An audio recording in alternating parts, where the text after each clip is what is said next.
Saudara pemain timnas Indonesia U20 hoki Caraka mengaku kecewa atas dicoretnya Indonesia sebagai tuan rumah Piala Dunia U20 2023. Hoki menyebut selama 3 tahun punggawa timnas U20 bekerja keras dengan berlatih tiap hari untuk menghadapi ajang Piala Dunia U20.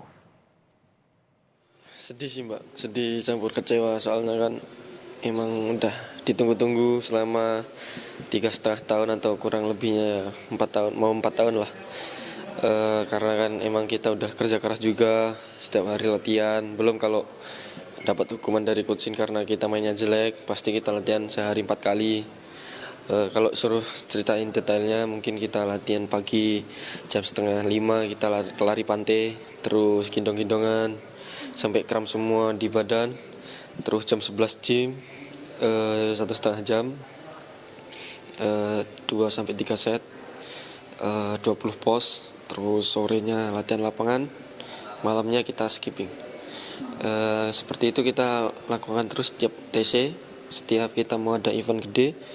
Jadi ya kalau gimana rasanya, kita sangat kecewa. Kita udah mati-matian seperti itu tapi dibatalkan oleh, ya semua orang tahu lah kita kenapa.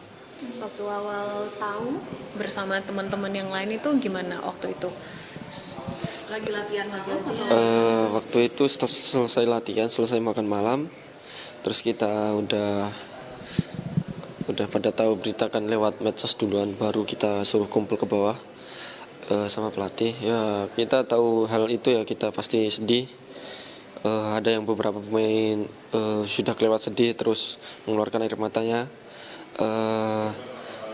Ya mungkin ini sebuah korban lah kita, karena kan memang kita nggak tahu apa-apa. Kita kan niatnya cuma pengen main bola, bukan ya yang lain-lain. Kalau soal yang lain kan urusan orang lain, tapi kan ini sepak bola, kenapa harus dijadikan korban gitu.